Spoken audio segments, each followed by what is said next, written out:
사랑하는 성도 여러분, 그리고 이 방송을 들으신 시청자 여러분, 우리나라에서는 한때 장애인들을 배려하는 차원에서 안마 시술을 시각 장애인들에게만 특별히 허가해 주었습니다. 그래서 눈을 보지 못하고 장애가 있는 그들에게 경제 활동을 할 수 있게 했는데, 시각 장애인만 안마하는 것은 법으로 잘못됐다, 위헌이다 해서 정상인들이 그들의 경제 활동을 빼앗아 버리니까 한강에서 투신해 죽은 시각 장애인도 있었습니다. 시각 장애는 삶에 엄청난 장애가 있다는 말씀입니다. 그런데요, 우리 인간에게 치명적인 장애가 있게 되었습니다. 아담과 하와가 선악과를 따먹은 범죄의 결과로 말미암아 우리 모든 인류의 모든 인간들에게는 영적인 소경이, 영적인 맹인이 되어버렸다는 사실입니다. 이로 인해서 눈앞에 있는 것들은 볼 수 있으되 아주 중요한 영적인 것들은 아무것도 볼 수 없는 맹인이 되어버렸습니다. 그래서 오늘도 우리 눈에는 마귀가 안 보입니다. 오늘날도 우리 눈으로는 사단의 모습을 볼 수가 없습니다. 죄도 안 보입니다. 우리 속에 있는 병도 안 보입니다. 하나님 나라에 그 아름답고 찬란한 세계가 있음에도 불구하고 우리는 그 세계를 우리의 육안으로는 볼 수가 없게 되어버렸습니다. 그러니 우리 인간에게 있어서는 땅을 치고 통곡하고 기가 막힐 일이 생겨버린 것입니다.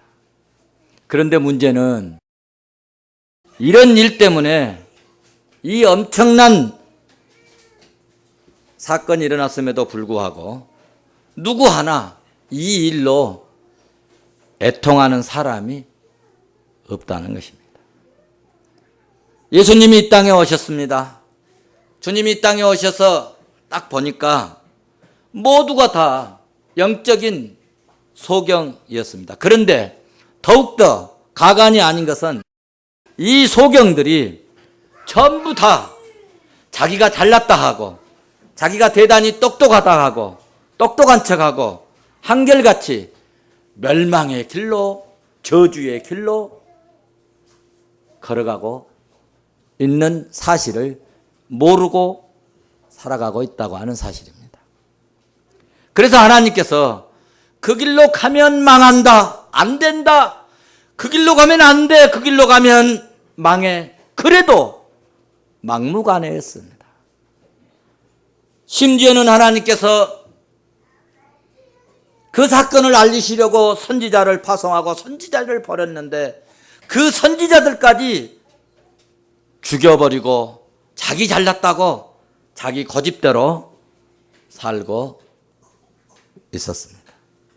그러니까 하나님이 얼마나 답답하시겠습니까? 우리들도 자녀들 키우면서 그것 하면 안 되는데 그것을 꼭 하려고 하면 얼마나 속이 터지고 마음이 아픕니까? 마찬가지로 하나님은 망하는 길로, 저주의 길로 걸어가는 것을 보시고 얼마나 한탄하셨겠습니까? 그래서 창세기 6장 5절 이하의 말씀을 보면 하나님의 그 심정을 표현했는데, 사람 지으심을 한탄하셨다 말씀하고 있습니다. 그래서 예수님께서 오늘 너희들이 소경이다, 너희들이 영적 시각 장애인이라고 가르쳐 주시기 위해서 요한복음 9장에서 오늘 본문에서 진짜 소경을 고쳐주셨습니다. 할렐루야. 오늘 본문 말씀을 보시면 예수님이 이 땅에 오신 이유를 말씀하고 있습니다.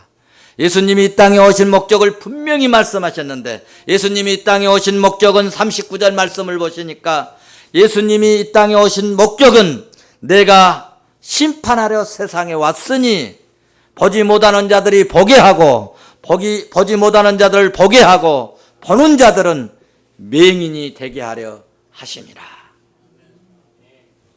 그렇습니다. 예수님께서 이 세상을 심판하시기 위한 것이 제1차적인 목적입니다. 그 심판의 내용은 뭐냐 하면 소경을 다 보게 되고, 소경은 다 보게 되고, 지금 보이는 사람, 잘났다고 하는 사람, 다 보인다고 하는 사람, 이 사람들은 다 맹인이 되게 해버리겠다. 그러시기 위해서 내가 왔다. 오신 목적에 대해서 말씀하셨어요. 자, 그러면 성도 여러분, 예수님께서 말씀하신 이 소경은 누구를 가리키는 것일까? 여기서 말하는 소경은 하나님 앞에서 자기가 영적으로 소경이라고 깨달은 사람입니다. 그는 지금까지 하나님도 모르고 말씀도 모르고 살아왔습니다. 더욱이 어디로 가야 할지 전혀 모르는 사람입니다. 그런데 예수님은 이런 사람들의 눈을 뜨게 해주시고 그들의 앞길을, 앞날을 인도해 주시는 은총을 베풀어 주셔서 새롭게 사는 변화의 복을 주신 줄로 믿습니다. 그래서 요한복음 9장은 예수님께서 소경을 보게 하신, 소경을, 맹인을 보게 하신 사건인데, 이 사건 속에서 우리는 3대 주제를 발견할 수가 있습니다. 첫째는 기독교의 본질이 뭐냐? 기독교의 특성이 뭐냐? 기독교의 본질과 특성은 무엇인가를 오늘 본문을 통해서 우리는 이해해야 합니다. 두 번째로는 믿고 믿음으로 살 때 세상 사람들이 그 믿는 자들에게, 복음을 받아들인 자들에게 어떻게 대하는가, 어떻게 대우하는가, 이것을 우리는 또 보아야 합니다. 세 번째로는 부름받은 성도들의 자세는 그러면 어떻게 해야 되는가, 어떻게 살아가야 되는가, 이 3대 주제를 본문을 통하여서 우리는 이해해야 합니다. 첫째, 기독교 본질의 특색이 뭐냐 하면요, 사람을 변화시키는 것입니다. 아멘 안 하셔도 괜찮습니다. 기독교의 본질의 특색이 뭐냐 하면 사람을 변화시켜서 새롭게 만드는 것입니다. 사랑하는 성도 여러분, 복음에는 1차적인 이야기와는 다르게, 일반적인 이야기하고는 다르게 특징이 있는데, 복음에는 희한한 능력이 있습니다. 어제 저녁에 말씀 준비하고 있는데 우리 김기한 집사님이 말씀을 준비하면서 복음에는 어떤 능력이 있을까 묵상하고 있는데 들어오셨어요. 그래서 이야기를 했는데, 사람들이 무슨 얘기해가지고 그 말대로 돼지고 그렇게 하면 성공한다. 그래서 그러면 얼마나 좋겠습니까? 그러면 부모님 말씀도 잘 듣고 그 말씀대로만 하면 되니까. 그런데 사람의 말 들어가지고 망해버린 사람이 있고, 실패한 사람이 있고, 사람 말 들었다가 사기당한 사람이 있고, 어제도 제 문자가 왔어요. 어떤 분이 야고보서를 읽는데 왜 이렇게 은혜가 됩니까? 물었어요. 왜 은혜가 되냐고. 그래서 야고보서는 믿음의 실천을 강조한 내용인데, 지금 내가 당한 사건으로 인하여 상대방이 믿음에 대한 어떤 배신감을 했는데 그 사람에게 핀트를 맞춰가지고 읽으니까 은혜가 된다. 그러니 그 사람에게 핀트 맞추지 말고 나에게 핀트 맞춰서 대상자를 나를 놓고 야고보서를 읽으면 더 깊은 은혜가 될 것입니다 하고 제가 메시지를 보내줬습니다.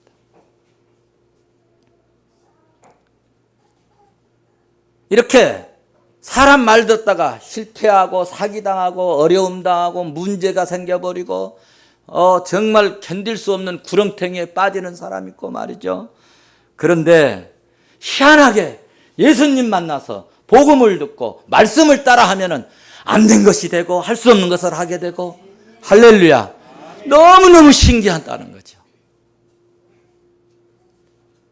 복음에는 쓴물이 단물로 변화되기도 하고, 물이 변하여 포도주로 화학 반응이 일어나기도 하고, 실패자가 성공하고 병든 자가 건강하게 변화되는 신비한 역사, 신비한 능력이 있다는 것입니다.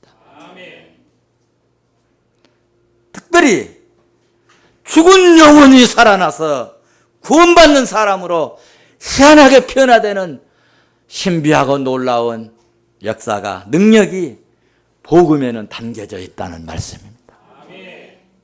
그러므로 마태복음 11장 5절에서는 그렇게 말씀했어요. 소경이 보며 안진병이가 걸으며 문둥이가 깨끗함을 받으며 귀머거리가 듣게 되며 죽은 자가 살아나며, 할렐루야. 가난한 자에게 복음이 전파될지어다. 무슨 말씀입니까? 복음의 신비함과 능력에 대하여 잘 표현해 주고 있지 않습니까? 로마서 1장에서는 더 확실하게 말씀합니다. 로마서 1장 16절 가서 보시면, 내가 복음을 부끄러워하지 않으니 이 복음은 믿는 자들에게 모든 믿는 자들에게 구원을 주시는 하나님의 능력이 됨이라. 할렐루야. 얼마나 신이 납니까? 안 믿는 사람들에게도 영향이 있는 게 아니라 이 복음에는 믿는 자들에게만 능력이 됨이라. 계속 보시면 유대인에게요 헬라인에게로다. 누구든지 이방인이든 유대인이든 잘났건 못났건 남자건 여자건, 여러분 좋은 집안 나쁜 집안이거든 많이 배웠건 적게 배웠건, 복음에는 받아들이기만 하면, 믿기만 하면, 믿고 순종하기만 하면 거기에 희한한 능력이 발산된다는 거예요.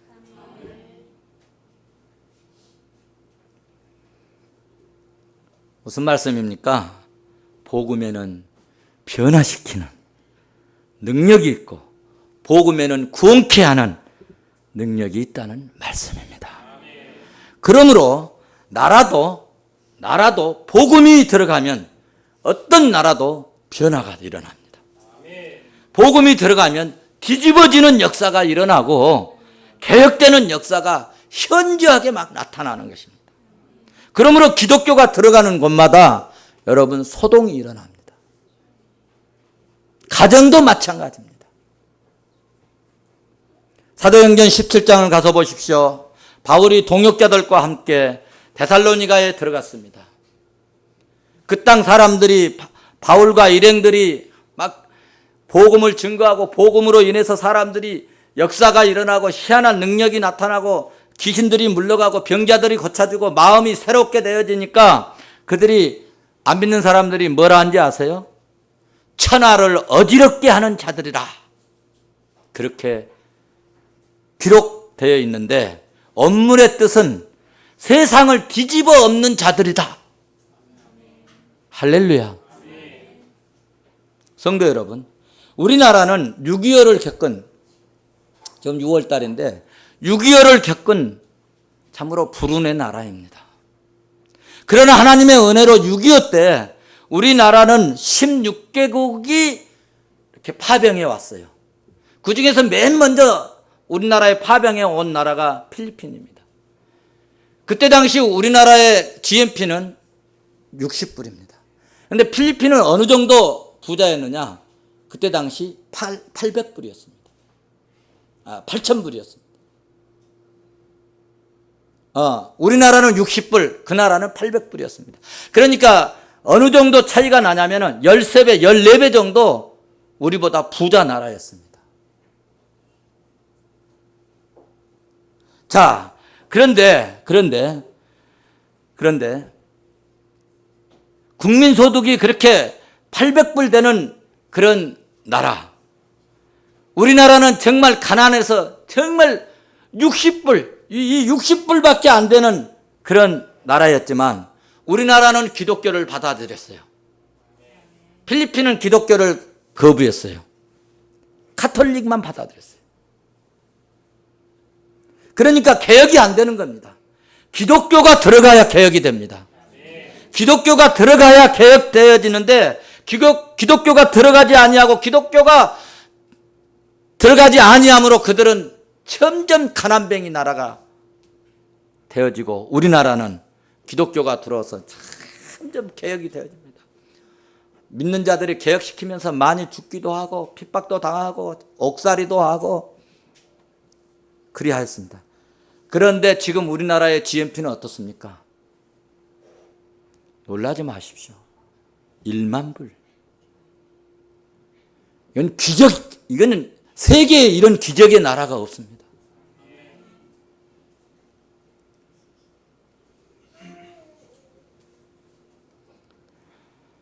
동네마다 교회가 세워지고 믿음이 강성해지니까 지금 우리나라는 정말 살기 좋은 나라, 복된 나라, 은혜의 나라인 줄로 믿습니다. 여러분, 복음을 받아들이는 미국, 카나다 보십시오. 살기 좋은 나라요. 그런데 똑같은 미국에서도 멕시칸들이 살고 있는 십자가가 없는 그런 지역을 바라보세요. 얼마나 어둡고 낙후되고 초라한지 모릅니다. 똑같은 땅에서도 남북한을 봐보십시오. 북한은 십자가를 없애버리잖아요. 교회를 불살라버리잖아요. 목회자를 죽이잖아요. 그러니까 세계적으로 국제적인 거지 같은 가난한 나라로 전락하고 우리는 정말 기름 한 방울 나오지 않는 이 땅에 이렇게 풍성한 하나님의 축복을 부어주시잖아요. 여러분 신기하지 않습니까? 남미 아르헨티나 세계 1차 대전 끝날 때 그들은 10대 이 부강한 나라, 부의 강국에 들어갔고 제2차 대전이 끝날 때 뭐 학교 다니신 분들 역사 공부하시면 다 아시겠지만 세계 2차 대전이 끝날 때는 어땠습니까? 세계에서 현금 보유국 제1위였습니다. 세계에서 가장 금을 많이 가지고 있는 보유국 1위였습니다. 기독교를 받아들이지 않았습니다. 결국 세계에서 예체가 가장 많은 나라로 여러분 전락해버리지 않았습니까? 세계적으로 악독하기로 유명한 오랑캐 민족이 게르만 민족이죠.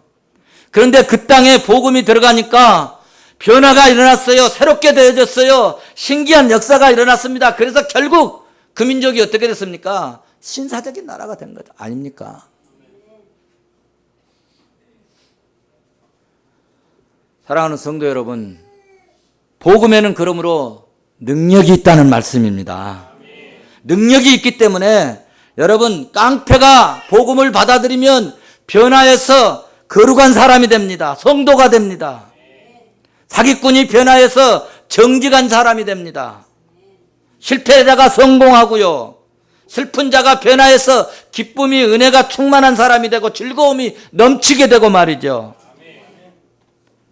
저주받고 멸망의 길로 갔던 사람들이 복음을 받아들이면 구원받아 영생의 축복을 누리는 역사가 일어납니다. 우리 민족인 저 북한도 지금 우리 계속 줄다리기 하고 싸우고 난리인데 저 사람들 변화시키려면요 정책적으로 안 됩니다. 방법 한 가지 있습니다. 복음이 들어가야 돼요. 그래서 전에 제가 청와대에서 설교할 때 그런 말씀 드렸습니다. 여러분들이 정책을 펴고 혹시 정치적으로 기회가 되면 무언가 제공하고 무엇을 만날 때 반드시 성경도 함께 들어가도록 해달라. 복음이 들어가야 변화됩니다. 복음이 들어가면요 희한하게 사람이 변화되지 않을 수가 없습니다. 왜냐하면 복음에는 능력이 있기 까닭에 그렇습니다.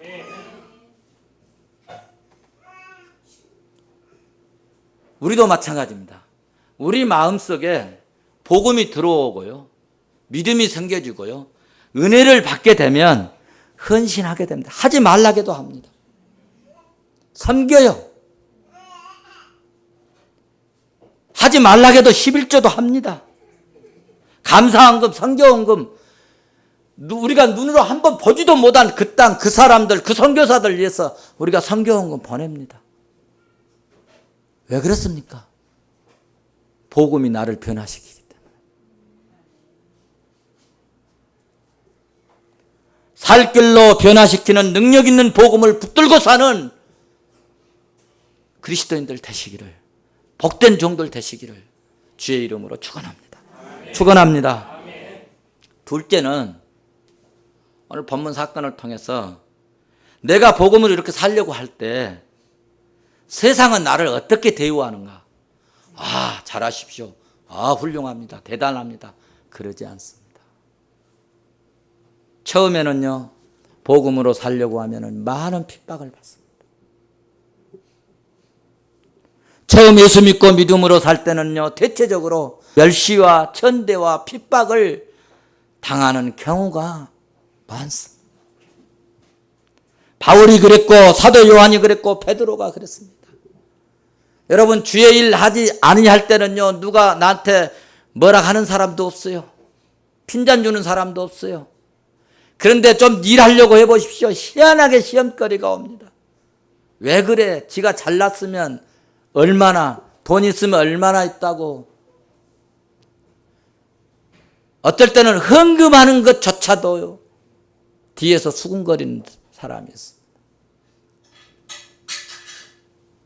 어쩌다가 하나님의 은혜로 얘들이 옷 한 벌 좋은 것 좀 사줘갖고 옷 좀 좋은 것 입고 나와도요, 돈은 없다고 하면서 어디서 저렇게 좋은 옷을 사 입고 다니는지 모르겠다고, 속도 모르고 아이들이 사줬는데 그렇게 얘기하는 사람들도 있어요. 베리벨 말을 다 들을 수 있습니다. 바디메오가 예수님께 나가서 은혜 받고 정말 고쳐보려고 하니까 어떻습니까? 사람들이 뭐라 하겠습니까? 다윗의 자손 예수여, 나를 불쌍히 여겨 주시옵소서. 잠잠하라, 잠잠하라. 좀 길 좀 열어주면 안 되겠어요? 맹인이니까, 봉사니까, 눈 안 보이니까 좀 가도록 좀 길 좀 열어줍시다 하고 좀 손잡아서 데리고 가주면 안 될까요? 그러면 안 되겠어요? 그럼 좀 덧납니까? 내가 뭐 안 되는 게 있어요? 그럼에도 불구하고 조용히 해라, 잔소리하지 말아라, 잠잠하라,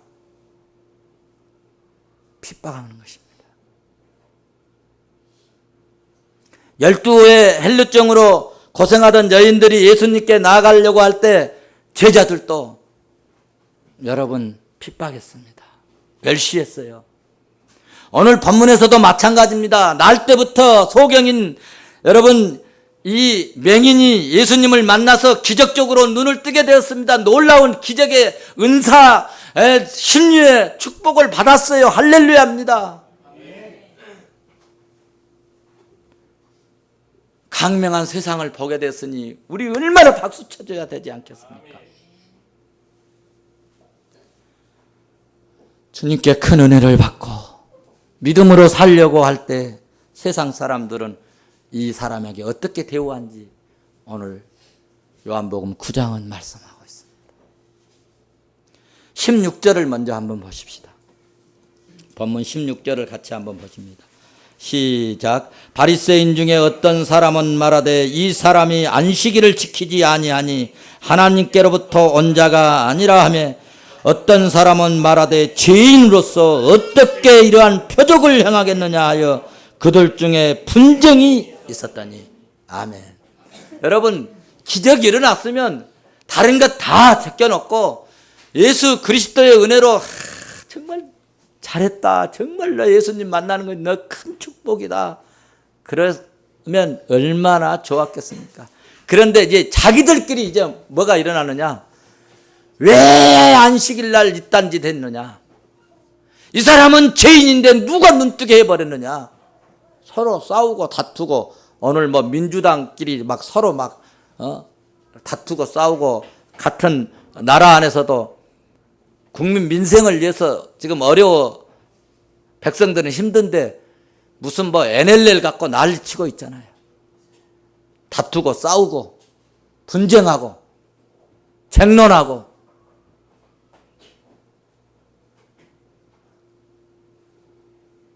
예수 믿고 은혜 받은 사람에게요, 사람들이 좀 봐도 저 사람처럼 은혜 받아야 되겠다, 다 그렇게 가지면 얼마나 좋겠습니까? 그런데 그러지 않는다는 것입니다. 시비가 벌어졌습니다. 죄인으로서 어떻게 이럴 수가, 이렇게 될 수 있느냐, 이겁니다. 결국 어떻게 했느냐, 이 사람 쫓아버리자. 34절 보세요. 34절 같이 보십시다. 34절 34절 같이 봅니다. 시작. 그들이 대답하여 이르되 네가 온전히 죄 가운데 나서 우리를 가르쳤냐 하고 이에 쫓아내어 보내니라. 쫓아버린 거예요. 너는 여기 있을 필요가 없어. 너 같은 것은 우리 곁에서 꺼져버리라는 것입니다. 보십시오. 보지 못한 자가 예수님 만나서 눈을 뜨게 되고 보게 되었으니 정말 박수 쳐주고 같이 기뻐해 주어야 되지 않겠어요? 그런데 핍박당하고 무시당하고 그 자리에서 쫓겨나는 수모를 당했습니다. 그러나 성도 여러분, 이것 때문에, 이런 일 때문에 두려워하지 말라는 말씀입니다. 예수 믿는 자는 반드시 세상을 정복하는 역사가 일어납니다. 예수 믿는 자는 하나님께서 반드시 승리를 주실 줄로 믿습니다. 그래서 주님이 말씀하셨습니다. 요한복음 16장 33절에서 너희는 세상에서 환난을 당하나 담대하라. 너희는 세상에서 환난을 당하나 담대하라. 내가 세상을 이기었노라. 할렐루야. 세 번째, 믿는 우리는 그러면 어떻게 살아야 할 것인가? 이렇게 조롱당하고 이렇게 때로는 멸시당하고 이렇게 천박하게 여김당하고 이렇게 핍박을 당하고, 그런데 우리는 어떻게 살아야 합니까? 여러분, 우리 믿는 사람은 이 세상을 어려움이 좀 있어도, 오늘 좀 핍박이 있고 고난이 있어도 여러분, 우리는 개혁해야 합니다. 아닌 것은 아니라 해야 합니다. 그러면 영적 싸움에서 승리하는 역사가 일어날 줄로 믿습니다. 영적 승리의 비결이 뭡니까? 우리가 세상에 나갈 때 여러분, 무기는 돈과 백으로, 지식으로, 힘으로 나가는 게 아니지 않습니까? 우리는 세상에 나갈 때 예수 이름으로 나가야 합니다. 복음을 들고 나가야 합니다. 그리스도의 권세를 가지고 나가야 합니다. 그러면 주님이 이기도록 역사해 주십니다. 예수 이름으로 나가면 반드시 세상을 이기고 승리하는 역사가 일어납니다. 못 이길 것 같습니까? 창칼이 이길 것 같습니까? 한때는 창칼이 우리나라 날아가는 새도 떨쳤습니다. 지금 어떻습니까? 마지막은 망합니다. 다윗이 골리앗을 어떻게 물리쳤습니까? 다윗 하는 말을 보십시오. 잘 들으십시오. 너는 칼과 단창으로 내게 오거니와, 너는 칼과 단창으로 내게 오거니와 나는 만군의 여호와의 이름으로 나가노라. 얼마나 멋집니까? 어른이 아니었어요. 그때 소년이었어요. 소년이어도 어린아이여도 복음이 들어가니까 그 마음속에 하늘의 권세를 힘입어서 그 세상을 버들버들 떨게 하는 골리앗 장구수를 향해 나가면서 너는 칼과 단창으로 나에게 오지만 나는 만군의 여호와 이름으로 나가노라. 여러분, 누가 이겼습니까?